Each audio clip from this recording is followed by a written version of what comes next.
Okay, good morning, ladies and gentlemen. Hold on, I'll close it up. Good morning, ladies and gentlemen. The date for today is February 19, 2024, and the time is, what time is it? 2:43 a.m.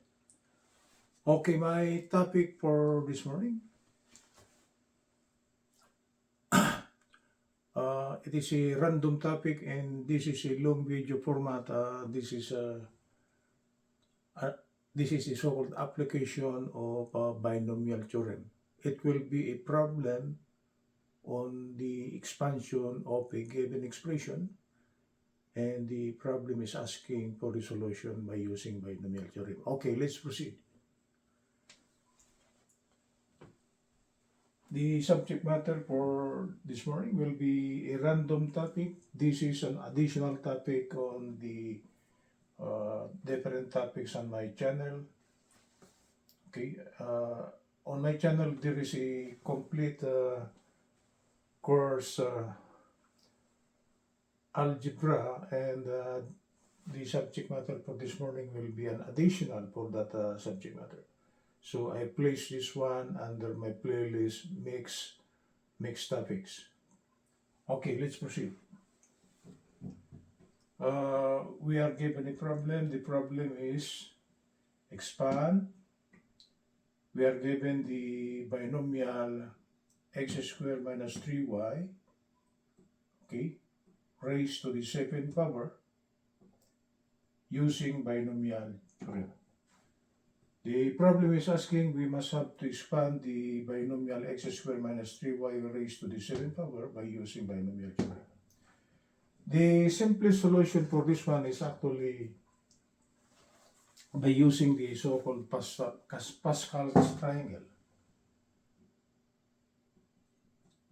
Okay?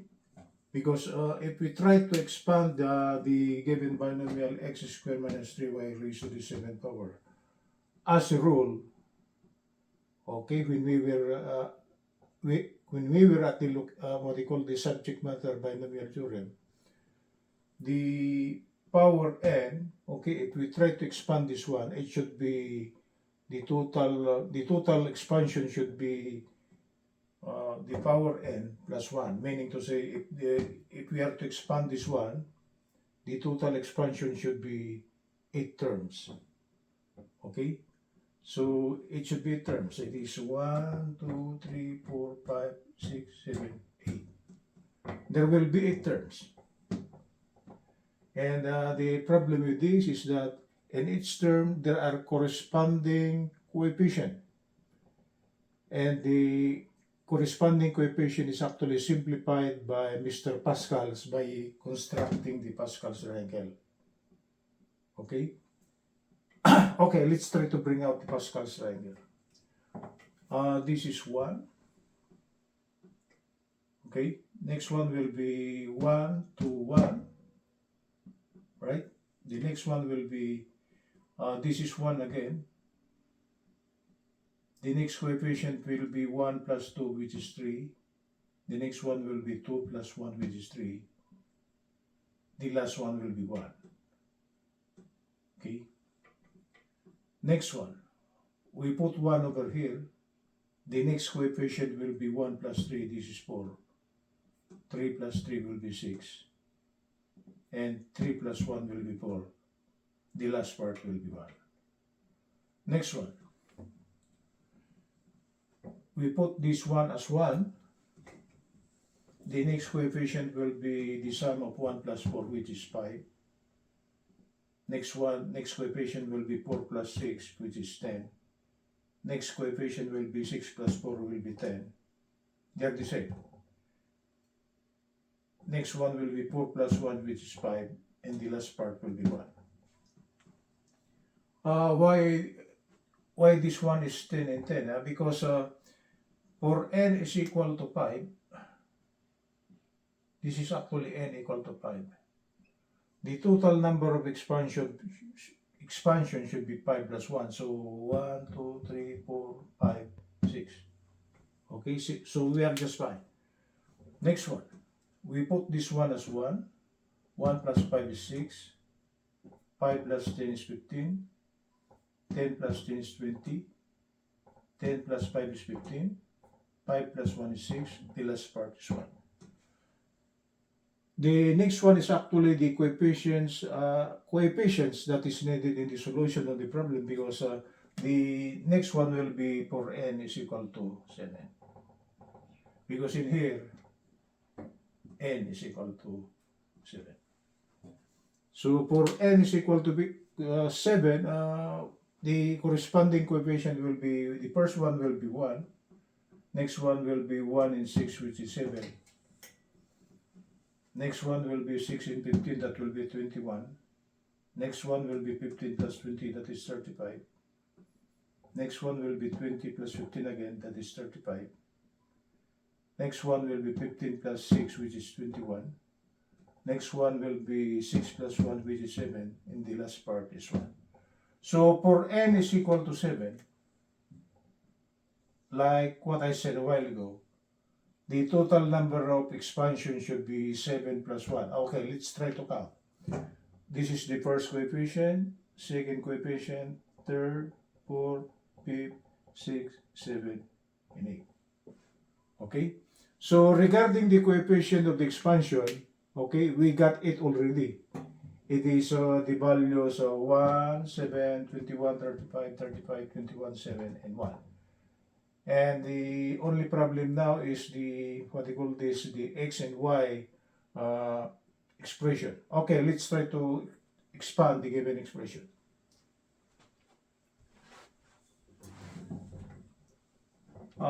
X squared minus 3y, okay, this can be written as x squared plus open quantity negative 3y close bracket raised to the 7. This one here is same as this one. We'll just make the operation plus, okay, but we will make the sign of the second term to be negative 3y, because it seems we are on the expansion of what they call this also.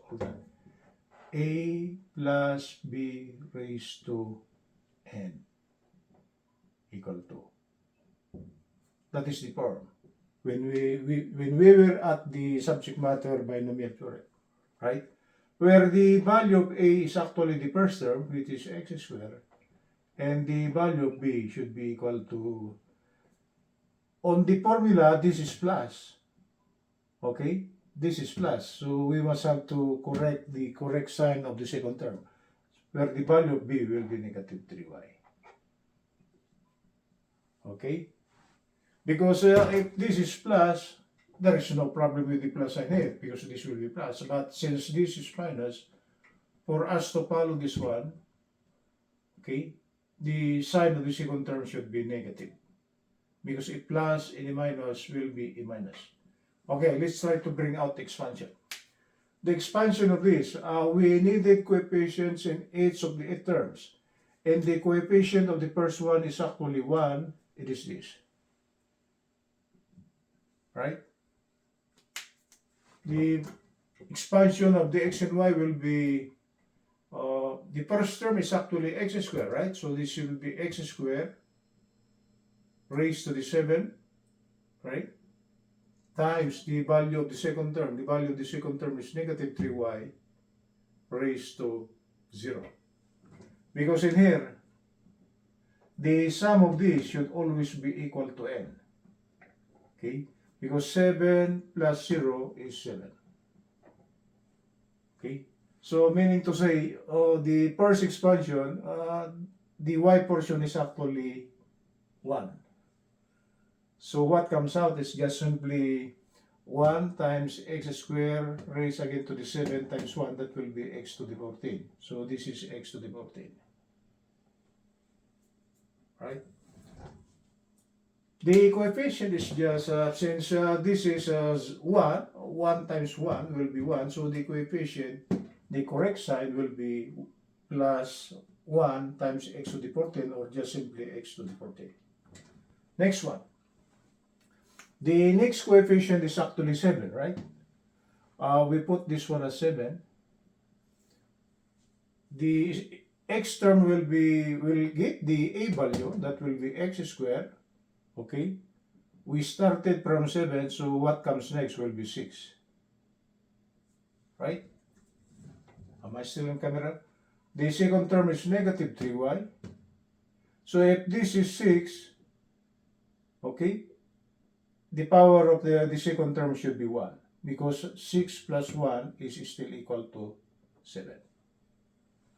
And if we try to get the coefficient of this, the proper sign of the coefficient should be 7 times negative 3, because negative 3y raised to the first power, this negative 3 will remain to be negative 3. So 7 times negative 3 will be negative 21. So actually on the final answer, this is negative 21, okay? This is now x squared, raise that again to the 6th power, that will be 2 times 6, this will be 12. And for y, it will just be simply 21 x squared. Sorry for this one, there should be y over here, right? We are missing the y term. Okay. Next one. The next coefficient is 21. So we are now through with 1 and 7. We are on the 21. So this is plus 21. Okay. The x term will be x squared. Actually, the x term is actually on the so-called descending order. So this is 5. So this should now be 4 times the second term negative 3y. So if this is 4, this should be 3, because 4 plus 3 will still be equal to 7, right? And if we try to simplify the coefficient, it should be 35. Negative 3 raised to the third power. We multiply negative 3 times, that the overall sign should be negative, so this is negative 27, right? And if we try to compute, it should be negative 945. Oh, we are running past. Next one, 21 times negative 3 squared is 9, so that will be 189. So the overall sign of the third term should be plus. So this is actually plus 189, x to the 10, y squared.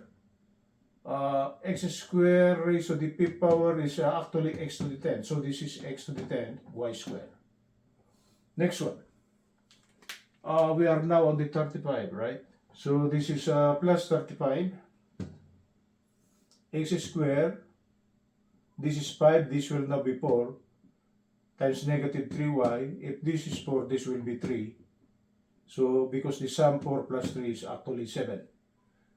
Negative 3 raised to the third power, but that will be negative 27. If we try to multiply this, okay, the overall sign is actually negative 945. So this is negative 945. This will now be x to the 8, y cubed. X squared raised to the 4th power will be x to the 8. And y cubed raised to the 3rd power is y cubed. So we are now through with this one. The next one is 35. This is 35. The first term is actually x squared. If this is 4, this will now be 3. Right? Next term will be negative 3y. If this is 3, this should be 4, because the sum 3 plus 4 will still be equal to 7. Okay? And if we try to compute for the what you call this coefficient on the 5th term, on the 35 coefficient, okay, this is a negative 3 raised to the 4th power. It's an even number, so it will be plus, right? So that will be 35 times 81, and this is 2035. So the next coefficient is actually 2035 on the final answer, x to the 6, y to the 4. This is x squared raised to the 3rd power is actually x to the 6, and y to the 4th is actually y to the 4th. Next one, on the coefficient 21, this is 21, right? The first term will be x squared, this will be 3, so the next one will be 2, right? Descending order. X squared times negative 3y. If this is 2, the power of the second term should be 5 because 2 plus 5 is still 7. Okay? And if we try to simplify the overall coefficient under this with the proper sign, negative 3 to the fifth power, it should be a negative value. That is negative 2 for 3 times 21. It is 5103. It's negative. So the coefficient under this 21 coefficient is actually 5103. Okay? X to the 4, y to the 5th. X square is actually x to the 4th, and y to the 4th, or y to the 5th rather, is actually y to the 5th. Okay, the next one under the 7 coefficient, the second to the last. 7, the first term will be x squared. Okay, this is 2, so this should now be 1. The second term will be negative 3y, and the exponent will be 6, because 1 plus 6 is still 7. Right? And if we try to simplify the proper coefficient of this with the proper sign, negative 3 to the 6th power, that will be an even number, so it should be a positive number, right? 7 to 9. This is multiplied by 7, and that is actually 5103. So the second to the last, the coefficient is positive 5103. Okay, x squared, y to the 6. X squared, y to the 6. And the last part, on the coefficient 1, this is 1. Right? Am I still in camera? The first term will be x squared. Since this is 1, this should now be 0. The second term will be negative 3y. If this is 0, the coefficient or the exponent of the second term should be 7, because 0 plus 7 is actually 7. And x squared raised to the 0 power, this is actually 1. So the resulting coefficient now will be 1 times 1, or this is 1, and negative 3 to the 7th power, right? That's an odd number. It should be a negative value. That will be negative 2187. So 1 times negative 2187, the overall coefficient of the last part should be a negative 2187, negative 2187, and the only term that will appear now will be just simply y to the 7. This is y to the 7 because x squared raised to the 0 power is actually 1. So meaning to say, the first term just contains an x term, and the last part just contains the, what do you call this, y term. Okay, that's it, guys. That's the way how to expand this given binomial to the 7th power. And the simplest solution for doing this is actually by using the so-called Pascal's triangle. Okay, for those of you who would like to subscribe or would like to watch the videos on my channel is at youtube.com/@ProfDavidJ. If you want to share it, please click share. Good morning from Los Angeles.